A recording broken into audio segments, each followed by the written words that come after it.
Bom dia, tudo bem? Vamos fazer a nossa agenda de reforma íntima do dia 9 de maio de 2024. Reflexão e vivência em torno do Evangelho. Fez-lhes também esta comparação: ninguém prega remendo de pano novo em roupa velha, porque o novo rompe o velho, e assim o pedaço de pano novo não convém à roupa velha. Lucas 5:36. Meta do mês: desenvolver os sentimentos de justiça e dever. A pessoa que cumpre seu dever ama a Deus mais que as criaturas, e as criaturas mais que a si mesma. É a um só tempo juíza e escrava em sua própria causa.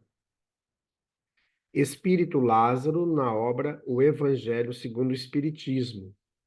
Meta do dia: cumprir o dever que lhe compete perante Deus, amar o próximo como a si mesmo. Sugestão para a prece: prece de amor aos semelhantes. Elevemos os nossos sentimentos, os nossos pensamentos a Jesus.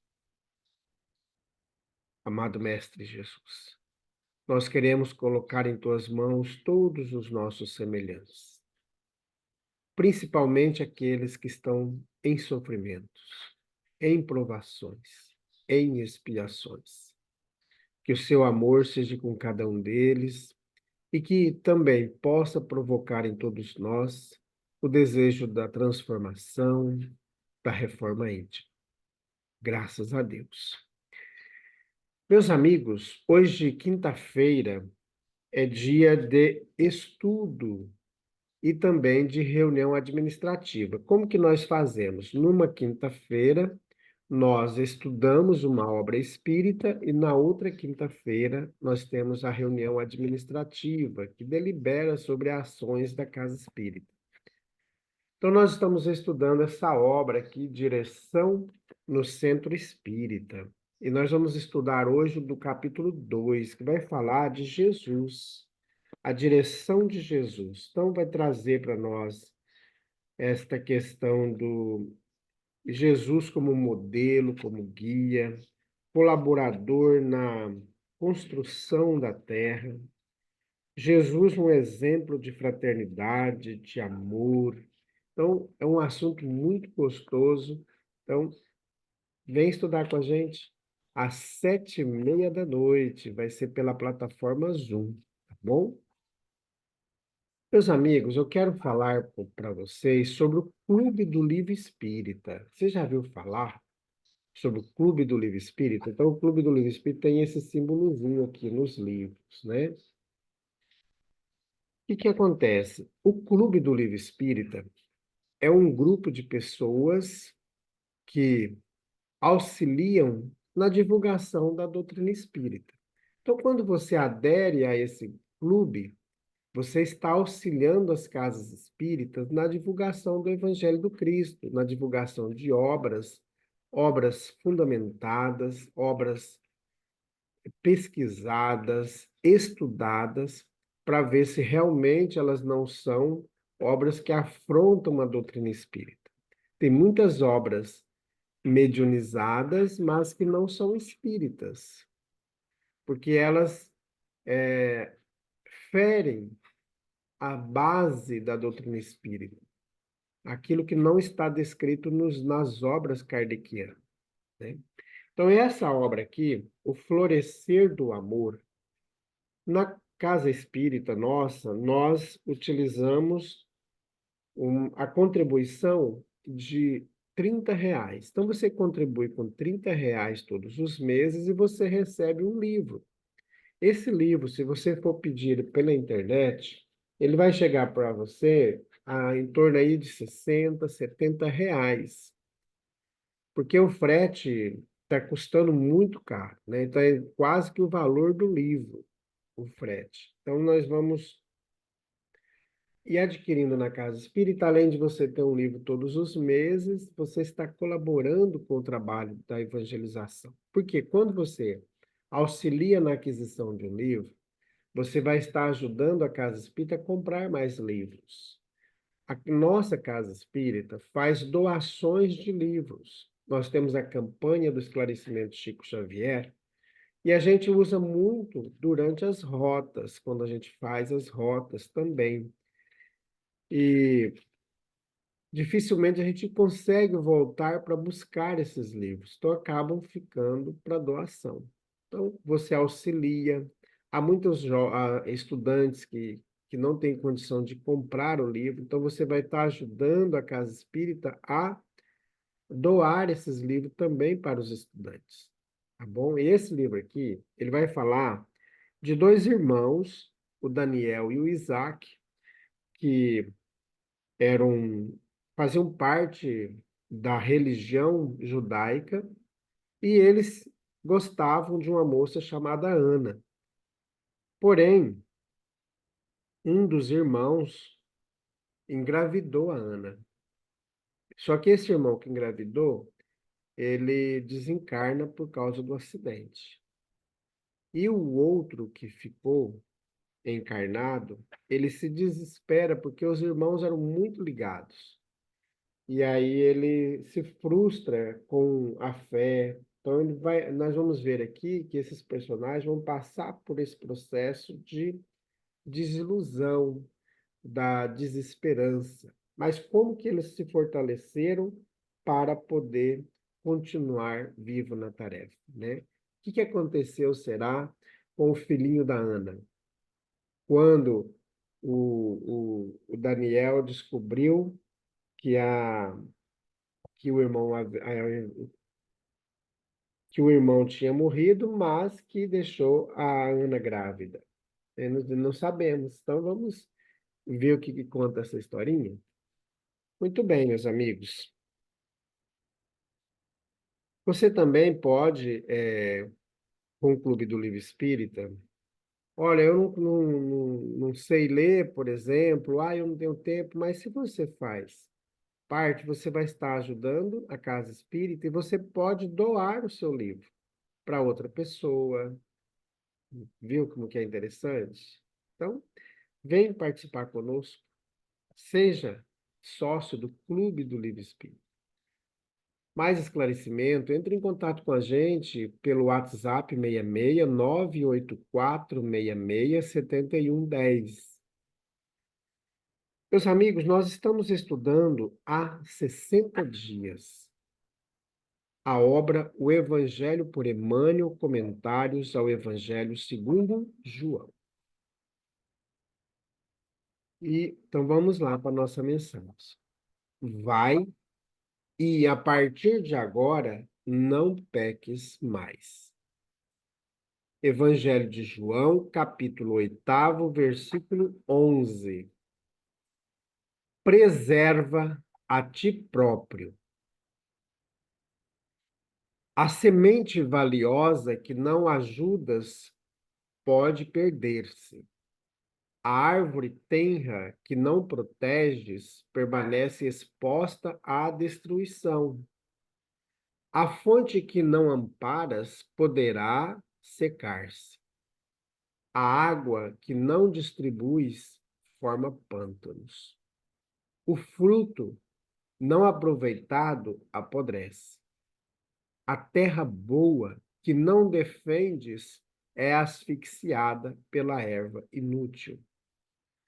A enxada que não utilizas cria ferrugem. As flores que não cultivas nem sempre se repetem. O amigo que não conservas foge do teu caminho. A medicação que não respeitas na dosagem e na oportunidade que lhe dizem respeito não te beneficia o campo orgânico. Assim também é a graça divina. Se não guardas o favor do alto, respeitando-o em ti mesmo, se não usas os conhecimentos elevados que recebes, para benefício da própria felicidade, se não prezas a contribuição que te vem de cima, não te vale a dedicação dos mensageiros espirituais. Debalde, improvisarão eles milagres de amor e paciência na solução de teus problemas, porque sem a adesão de tua vontade ao programa regenerativo, todas as medidas salvadoras resultarão imprestáveis. Vai e não peques mais. O ensinamento de Jesus é suficiente e expressivo. O médico divino proporciona a cura, mas se não a conservamos dentro de nós, ninguém poderá prever a extensão e as consequências dos novos desequilíbrios que nos sitiarão a invigilância. Comunicação de Emmanuel, publicado na obra Pão Nosso, da editora FEB, capítulo 50. E também na obra Segue-me, da editora O Clarim, no capítulo Não Peques Mais. Meus amigos, quantas vezes nós recebemos a assistência divina todos os dias, em todos os momentos? Tudo que a gente pede, nós estamos recebendo. É claro que não na medida que a gente quer, porque nem tudo que a gente pede nós temos condições de receber. Porque às vezes não temos merecimento e não sabemos o que estamos pedindo.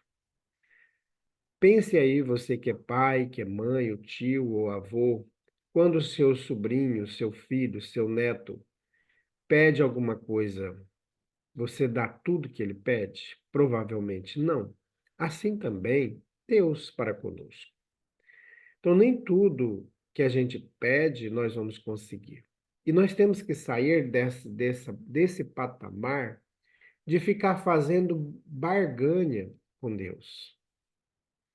Não, é como se, olha, eu dou isso, mas o Senhor vai me dar isso, né? O que Jesus traz aqui no Evangelho? A necessidade da mudança de foco, a mudança de vida. Qual é o meu propósito?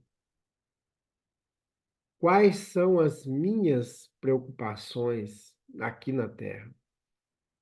Ou seja, qual é o meu compromisso reencarnatório? Todos nós sabemos. Às vezes a gente fala assim, mas eu não sei. A questão é que a gente quer ter certeza, mas nós sabemos. Porque o nosso anjo da guarda, ele fala para a gente, ele nos intui. Durante o sono, enquanto o nosso corpo está dormindo, a nossa alma, ela emancipa. Lá no Livro dos Espíritos há um esclarecimento muito grande sobre isso, né? Então, a nossa alma emancipa, ou seja, ela vai para o mundo espiritual, às vezes ela vai para uma conversa fraterna com o nosso anjo da guarda, uns puxãozinhos de orelha, porque a gente está desviando o foco, não está cumprindo o que prometeu fazer, né? Também podemos estar em prática de caridade, auxiliando muitas pessoas também durante o nosso sono. Porque no mundo espiritual existe uma preocupação dos espíritos em auxiliar, principalmente durante o sono. Por quê? Lá no livro, se não me engano, Os Mensageiros, não lembro agora, não vou dizer qual é, que eu não me recordo agora. Existe uma obra em que o André Luiz coloca para a gente que, durante a noite, nós temos muito mais facilidade de construções mentais. Porque as vibrações magnéticas da Lua, né, as energias que acontecem à noite, elas favorecem esse processo de construções mentais. Só que Dependendo como nós estamos, nós construímos coisas boas ou construímos formas mentais destrutivas. Então, durante o sono, nós somos conduzidos ao mundo espiritual para a prática de caridade também.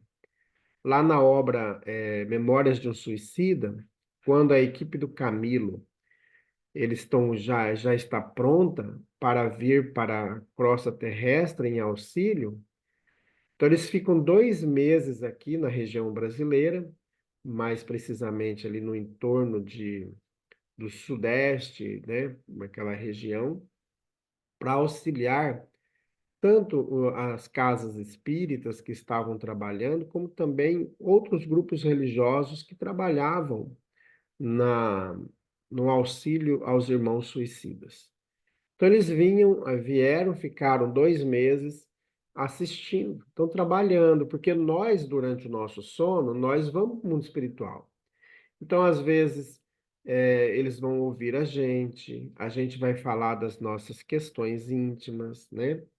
A gente vai fazer tratamento no mundo espiritual. Então, existe toda essa questão. Assim como a gente vai, eles vêm para nos auxiliar. Então, todos nós passamos por esse processo de ajustamento, né? De ajustamento. Por isso que as construções precisam ser, essas construções magnéticas doentias precisam ser refeitas, né? Então, lá na obra, agora eu já peguei o material aqui, na obra Missionários da Luz, no capítulo chamado Socorro Espiritual. Então, eles vão muito à noite, porque à noite é mais fácil de acessar o campo astral nosso, o nosso campo mental. E o magnetismo da Lua, ele favorece essas criações mentais. Durante o dia, nós temos dificuldade para criações mentais, porque a força magnética do Sol, ou seja, os raios solares, destrói todas as criações magnéticas, as boas e as ruins, né? Então, eles destrói isso, desconstrói, né? Reorganiza. Então, meus amigos, estou dizendo tudo isso por quê? Para que a gente possa perceber o que nós estamos fazendo da nossa existência. Vai e não peques mais, ou seja, vai e não erra mais. Não seja desobediente, seja uma pessoa estudiosa, comprometida com o evangelho. Vai afastando do orgulho, de querer aparecer, das vaidades. Às vezes eu sempre dou esses exemplos, por exemplo, né? Até 2015, eu bebia bebida alcoólica, né? Bebia cerveja, refrigerante. Ainda esporadicamente eu uso refrigerante, muito esporadicamente. Às vezes uma vez no ano e tal. Mas bebida alcoólica, desde o dia 15 de fevereiro de 2015, nunca mais comprei. Então, e nunca mais usei. Então, até esse período, como eu abusava no fim de ano, eu passava o meu Réveillon no hospital, com muita cólica. Então, eu não quero mais ter cólica. O que eu tenho que fazer? Parar de usar a bebida alcoólica. Eu vejo que a bebida alcoólica traz desajuste para minha esposa, para os meus filhos. Eles ficam tudo com medo porque eu fico agressivo. Por que eu não paro? Cadê a minha força de vontade? Então, nós temos que construir essa vontade firme dentro de nós. Não, eu daqui por diante eu vou mudar, né? Então, sair dessa questão, eu estou usando droga, está causando mal-estar em mim. Então, eu sei que o vício é dolorido, né? Mas eu quero, a partir de hoje, sair disso. O cigarro, a pessoa está morrendo em cima da cama, está usando o oxigênio para poder ter uma sobrevida um pouquinho maior, mas mesmo assim continua fumando. Então, isso é um desrespeito que a gente está tendo com a vida. E nós podemos entrar no mundo espiritual como suicida inconsciente, ou suicida indireto, por causa desse desrespeito que a gente tem com o nosso corpo, o descuidado, né? Eu saio em alta velocidade sabendo que eu posso atropelar uma criança ou um adulto, ou até eu posso vir a desencarnar num acidente. Então, eu estou assumindo compromissos de desajuste, de desajuste. Eu planto uma roseira, não cuido dela, como que ela vai produzir flores? Aí eu vou ter a cara de pau de dizer que meus pés de rosa não dão rosa, porque eu não trato delas, eu não adubo, eu não coloco, não ponho água na época da seca. Então eu não vou cuidando daquilo. Então a gente também tem que cuidar do nosso corpo, nós temos que cuidar do nosso espírito. O exagero na academia também é um processo destrutivo.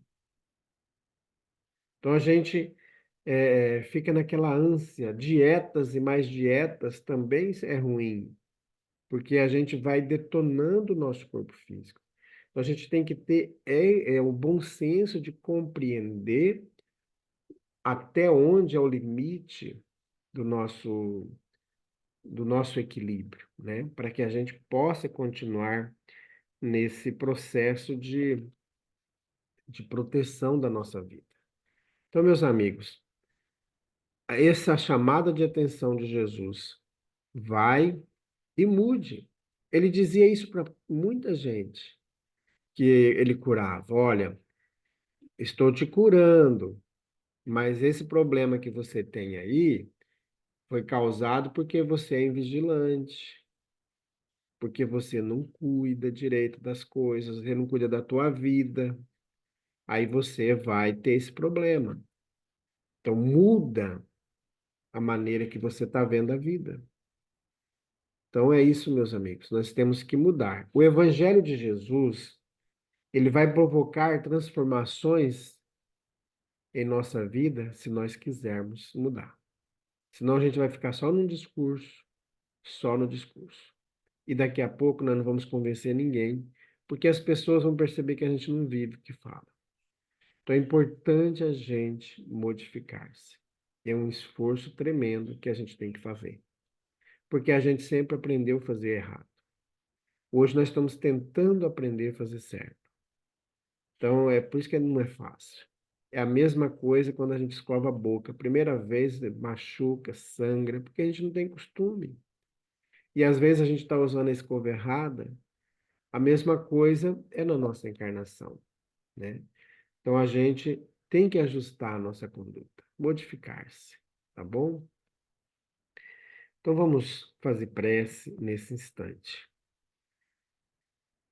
Vamos nesse momento pedir por todos aqueles irmãos que estão doentes, que estão deprimidos. Mentalizemos Jesus. Vamos criar um quadro mental de Jesus nesse instante,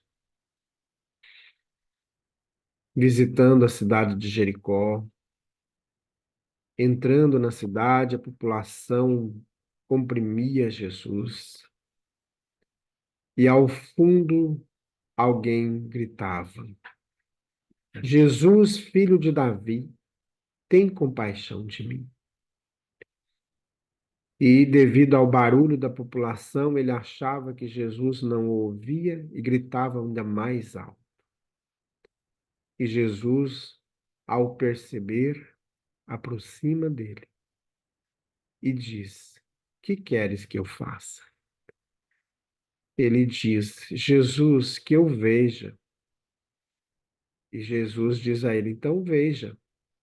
E nesse instante foi recobrado-lhe a visão.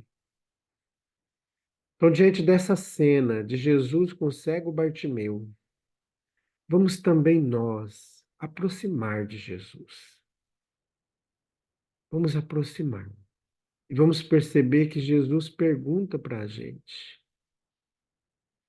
que queres que eu te faça? Jesus, que eu veja, que eu possa me transformar, que eu possa ser um novo homem, uma nova mulher, uma pessoa diferente.